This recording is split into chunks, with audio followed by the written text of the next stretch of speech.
KPBS On Demand is supported by Paint Care, offering households and businesses in California more than 800 leftover paint drop-off sites for recycling.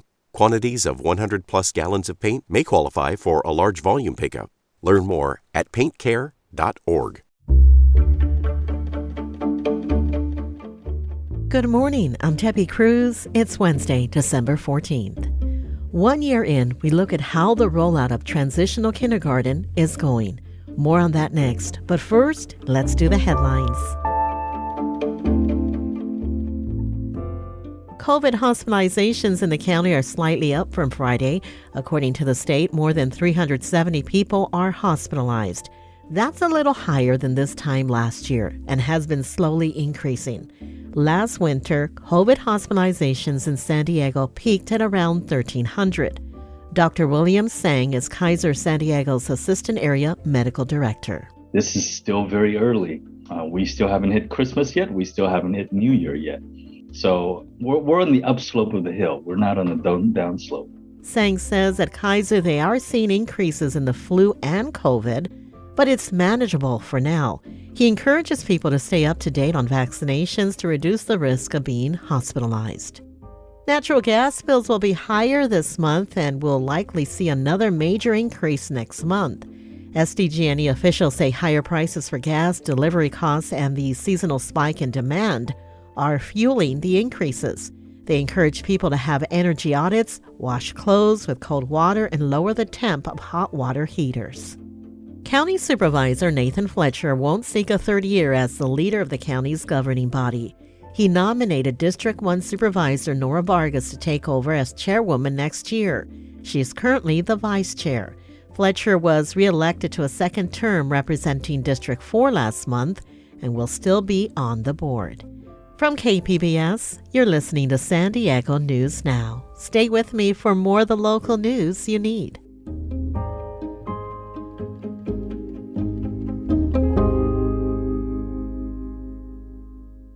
KPBS On Demand is supported by the San Diego County Toyota dealers, presenting the new 2025 Camry with refined design and performance. Visit your local Toyota dealer to learn more about all the features the new 2025 Camry offers. The San Diego County Toyota dealers. We make it easy.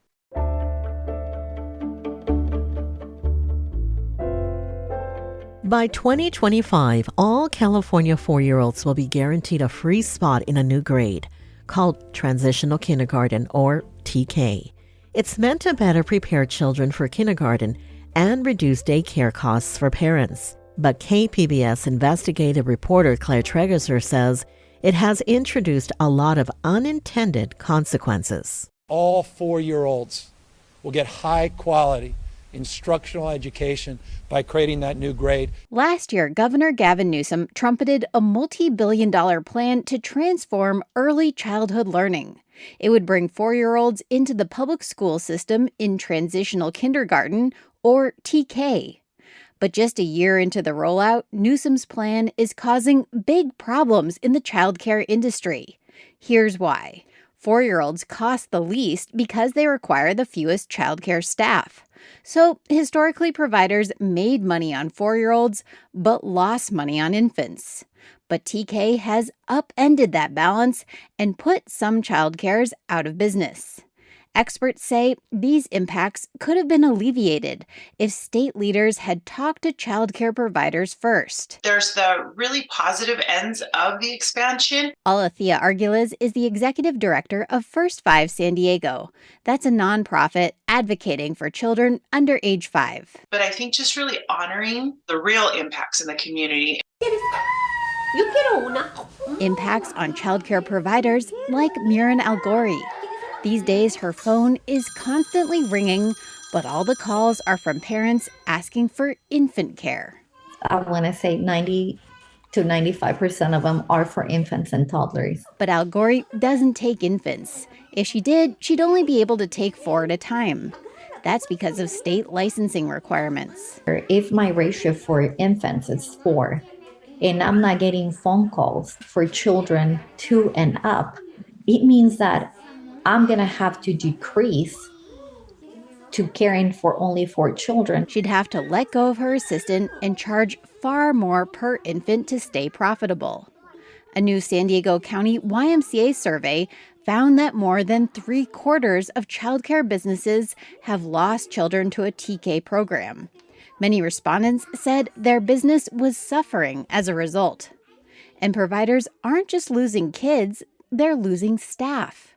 That's because in the next 3 years, San Diego public schools will need 4 times as many TK teachers. And Arguelles says many of those teachers will be recruited from childcare centers. They're already having a challenge in recruiting and retaining qualified staff. And now when we see potentially more seasoned, trained staff, head teachers, center directors that are saying, this might be a viable career path for me to go into this, the TK through 12 system. TK teachers working at public schools get better pay, better hours, and more vacation time than childcare workers. That's appealing to people like Kimberly Watkinson. TK teachers and kindergarten teachers, obviously, is not like the pay of a doctor or an engineer, right? But it's significantly better than a preschool teacher, for sure. She'll graduate from SDSU with an early childhood education degree next year.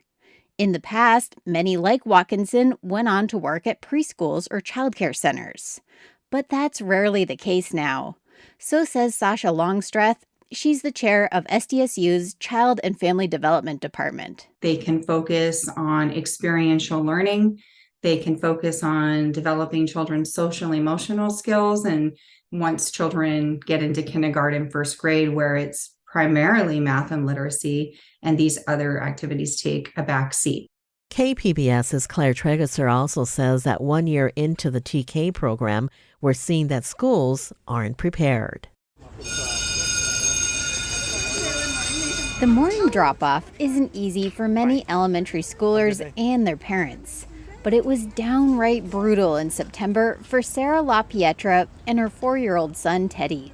He would lay down on the ground the second he got inside the gate. Teddy attends McKinley Elementary, a San Diego unified school near Balboa Park. LaPietra says she was supposed to stop at the gate and tell her son to walk by himself to class. It didn't go well. And I felt like I couldn't go in and do anything, but also he wasn't going to class, and so I'd just be watching him lay on the ground in front of and stuff, and so I just felt it was awful. Now the school has changed the rules so parents can walk their kids to class. But Teddy is still struggling to adjust to many other parts of being in elementary school. He's just been having behavioral issues that we never saw when he was in preschool, like hitting kids and teachers and things like that. He was running out of the classroom the first week or two, which obviously is a big safety risk and is concerning for us and for his teachers. Teddy is one of many younger 4-year-olds who are now attending TK. Governor Newsom and other state leaders say it'll better prepare students for kindergarten. But many parents and experts say the schools aren't ready for them. Where you might walk into a TK classroom and you might see 75% of the time is devoted to instruction on math and literacy, and that's a red flag. Sasha Longstreth is the chair of San Diego State University's Child and Family Development Department. Maybe they're a little too heavy on the elementary side and they need to introduce some more developmentally appropriate practice from preschool. State guidelines on how TK will be taught haven't been fully implemented. That means some classrooms are not structured with the right balance of instructional and free playtime. Longstreth says this is a recipe for behavioral problems. At this age, children do need to have experiential learning. They need to have a lot of movement. A San Diego Unified spokesperson said the needs of 4-year-olds are being met. In a statement, he said student schedules include purposeful play, recess, and physical movement. The district schools generally have 15 minutes of outdoor recess and another 20 minutes after lunch. Parents say that's not enough. And they say the problems with TK don't end with the school day. LaPietra's son is having even more issues at his school's aftercare program. They're very quick to be like, you need to come get him. We can't handle this. You need to come get him. He's doing this. You need to come get him. Even like it was raining and they were like, you need to come get him because we don't really have anything to keep him entertained. It is situations like this that give some parents pause. You ready? You ready? Sarah Alamani is another San Diego Unified parent. Her daughter Valentina would be eligible for TK in 2024, but she's not going. I just don't think the facilities are built for 4-year-olds. They're not really supposed to be just sitting in a classroom all day. They're not developmentally ready for that. She says the schools don't have bathrooms or playground equipment right for 4-year-olds. And they don't have a place for them to nap. Claire Tregesser, KPBS News. Coming up, a local brewery and the San Diego airport are joining together to make beer. We'll have that story and more next, just after the break.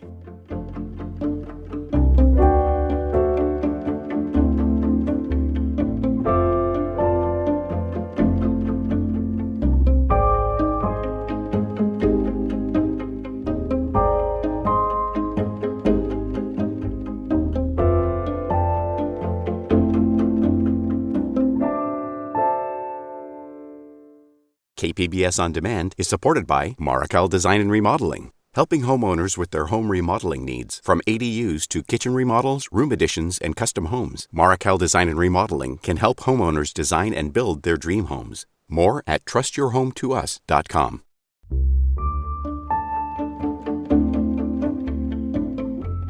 A facility at Lawrence Livermore Labs has for the first time conducted a nuclear fusion event that produced a net gain of energy. KPBS SciTech reporter Thomas Fudge talked to a local researcher about the breakthrough. Using nuclear fusion as a source of energy has been studied and anticipated for at least 60 years. But last week, Lawrence Livermore fired 192 lasers at a tiny pellet of fuel, creating nuclear fusion and producing energy. Fusion takes place when two hydrogen nuclei collide, prompted by very high heat. They fuse and give off the same energy produced by our sun. It is carbon-free and leaves no long-lasting radioactive waste. George Tynan, a professor of engineering science at UC San Diego, is researching fusion that uses strong magnetic fields, not lasers. He says using fusion to produce energy for our homes will require a lot more science and engineering. Fusion has to then win a place in the marketplace. It's going to be competing with other forms of clean, firm generation. It will have to be a cost-effective technology. The Biden administration wants to see a fusion demonstration plant built within 10 years. Tynan says that's possible, but difficult. Thomas Fudge, KPBS News.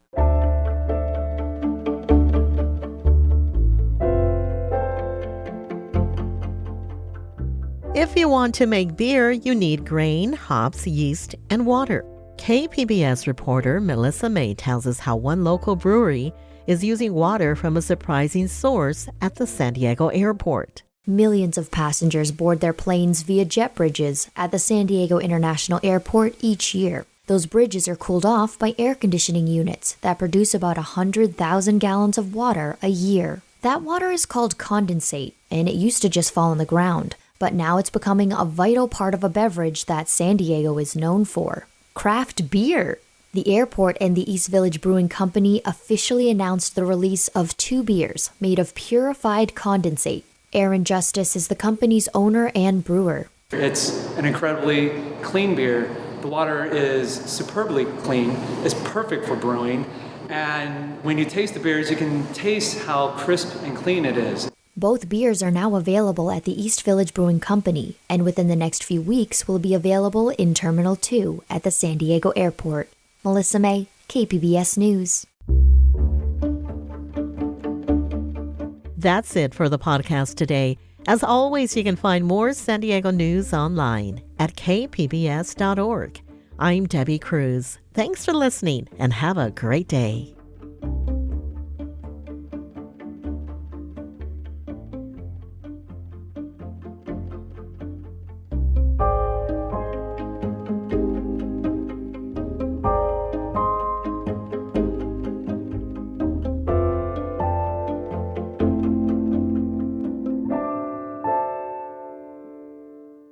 KPBS On Demand is supported by Fleet Science Center's newest exhibit, Survival of the Slowest. See firsthand how nature's smallest, slowest, and weakest creatures can not only survive, but thrive in the wild. Open May 24th through September 1st. Learn more at fleetscience.org.